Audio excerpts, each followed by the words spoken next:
8 de la mañana, 22 minutos. Jorge Iván Cuervo es abogado constitucionalista, fue magistrado auxiliar, es egresado de la Universidad Externado de Colombia. Será el próximo, tal vez, el último ministro de Justicia del gobierno del presidente Petro. Señor ministro Jorge Iván Cuervo, bienvenido, buenos días.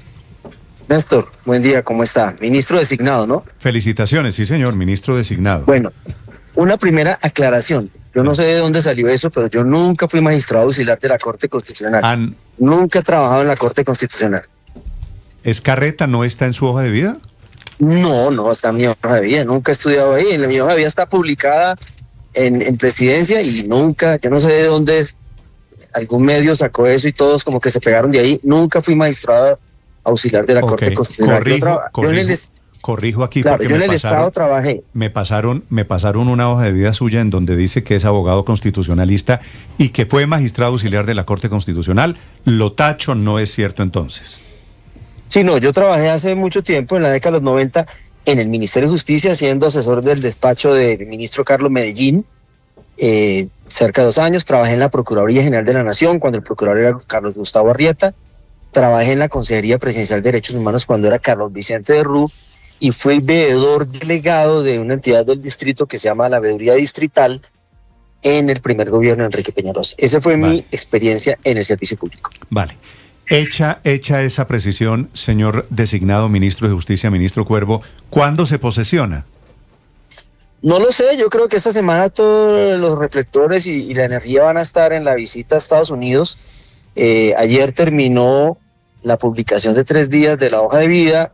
Se prepara el nombramiento, que debe estar entre hoy y mañana, y a partir de ahí la ley dice que el presidente tiene 30 días para posesionarme. Yo no sé cuál, en esos 30 días me puede posesionar o podría incluso arrepentirse. Eso podría pasar. Sí, ministro, ese de podría arrepentirse tiene algo que ver con los mensajes que usted había escrito sobre la emergencia económica, diciendo que era inconstitucional la emergencia del gobierno, que era un abuso de poder.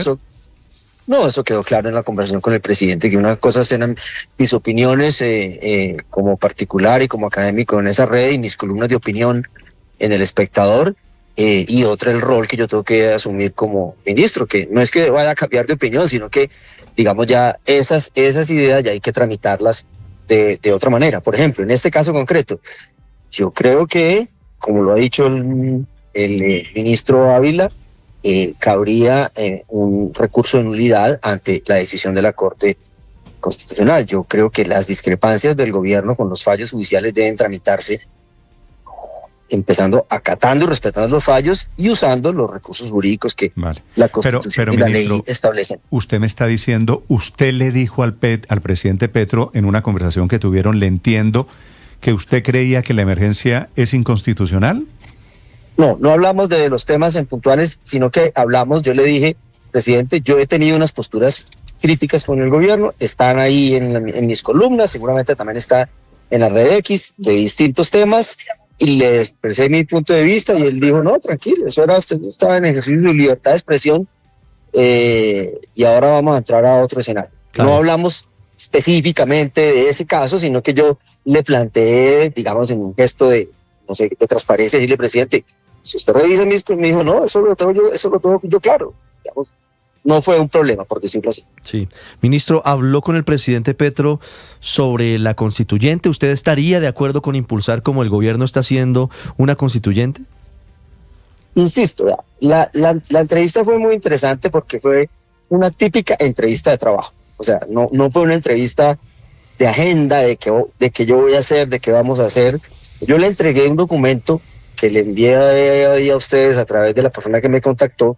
Ese documento tiene una historia y explica de alguna manera por qué tiene que ver con lo que está pasando. Cuando el presidente fue elegido, yo envié ese documento a la campaña a través del hoy representante Alirio Uribe, porque él era el coordinador de la Mesa de Justicia. Nos conocimos cuando yo estaba en la Consejería de Derechos Humanos y él estaba en la ONG, el colectivo de abogados. El colectivo de abogados. Yo en la Consejería de Derechos Humanos lo conocí, entonces él me conocía.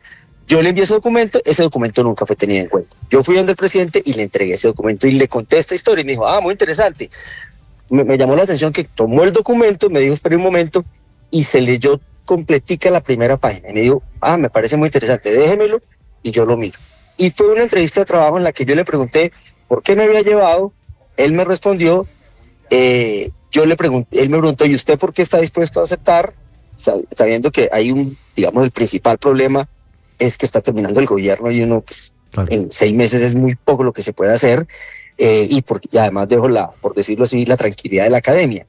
Y conversamos, fue sobre esos temas. Él quería, yo creo que no me conocía, yo nunca lo había visto en mi vida, él tampoco a mí, y yo creo que él quería conocerme y llenarse de elementos, pues para generar confianza, porque uno no nombra ministro de Justicia ni a cualquiera, así digamos. Entonces lo que están diciendo, no, que es que me nombraron porque yo tuiteaba a favor del ministro. Y yo, increíble que crean que en un país a la gente la nombran por ser tuitero activo, como he sido yo un poco. Yo diría, más bien, miren mis columnas, miren mis artículos en Razón Pública, donde hablo muchísimo de la justicia, y una de las cosas que él me dijo 2 cosas importantes allí. Me dijo, a mí me gustan sus ideas progresistas, me lo dijo. Sí. Me gusta que sea del externado, a mí me gusta que mis ministros sean del externado, y la expresión que usó, porque son juristas liberales, y con eso para mí es suficiente.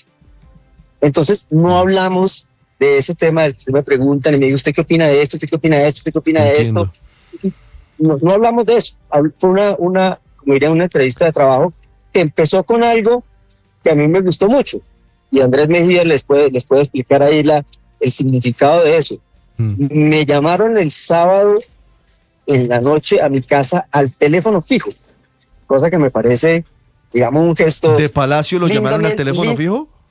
Lindamente anacrónico, sí, al teléfono fijo. Eso me pareció un detalle, pues buen lindamente detalle. Anacrónico, y Andrés Mejía conoce el significado de eso. Ministro, entonces, no habló con el presidente Petro de la Constituyente. ¿Usted, experto en Derecho Constitucional, impulsará, acompañará al gobierno en esta idea de la Constituyente?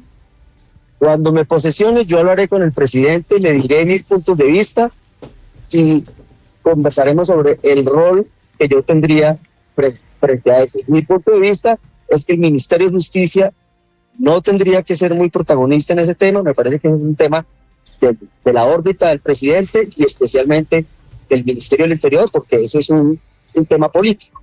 Yo no creo que el Ministerio de Justicia deba ser muy protagónico en ese proceso. Ministro, una última pregunta. Este documento suyo que ha llamado Ideas sobre una plataforma programática para la administración de justicia, ¿esto es un proyecto que es desarrollable a 6 meses? No, ya no es posible a 6 meses, pero una de las cosas que yo voy a hacer en el ministerio, y ya he estado hablando con la gente del DNP, sí, que no olvide que la Unidad de Seguridad y Justicia es el otro aliado de los temas de las políticas de justicia. Hay que dejar vamos a llamarlo unos documentos, porque ni siquiera alcanza para sacar compes, unos lineamientos técnicos en muchos de esos temas que le sirvan al gobierno, porque hay una de las cosas, los temas de justicia son de largo plazo, no deben pensarse en periodos de gobierno, deben pensarse por eso existe un plan decenal de justicia. Se habla de 10 años que implica más o 2 gobiernos, y nosotros frente al tema de justicia deberíamos construir en esta sociedad unos consensos mínimos básicos: más acceso a la justicia, menos descongestión, más celeridad en las decisiones, más efectividad en las mismas, y sobre eso no debería haber una discusión política, unos consensos básicos, y vamos a dejar unos documentos técnicos que van a recoger no solo este documento, sino la comisión de reforma. La voy a convocar de nuevo, la que inició el ministro Zuna, y les vamos a decirle que saquemos unos documentos muy puntuales para dejar una agenda de trabajo al próximo gobierno, no importa quién sea. Me escriben algunos alumnos suyos, ministro, me dicen que usted era muy cuchilla. Sí, yo soy exigente y riguroso, pero justo, como debe ser. Pero soy exigente, riguroso, ellos saben que tienen que argumentar bien, tienen que escribir bien, los pongo a investigar mucho, me voy al trabajo de campo, mi pasión es la academia. En este momento voy en un taxi, ¿sí?, rumbo a la universidad a dar mi clase de políticas públicas, que no voy a dejar, todos los martes a las 9 de la mañana. Ese fue un acuerdo con la universidad quien me apoyó en esto, y se lo dije al presidente. Él me dijo, no hay ningún problema, usted va y dicta su clase, no es el primero ni el único ministro que dicta clase, y eso me encanta. No quiero romper, porque yo voy a ser ministro, si termina la posición, 6 meses, pero yo he sido profesor y seré profesor toda la vida. Gracias, Jorge Iván Cuervo. Es el nuevo designado ministro de Justicia. Le deseo mucha suerte, ministro. Gracias, Néstor. Y a la orden cuando tenga que conversar sobre los temas que tienen que ver con el sector. Yo sé, señor, lo conozco hace mucho tiempo. Es el abogado Jorge Iván Cuervo, que ocupará el Ministerio de Justicia. 8:33. Estás escuchando Blue Radio.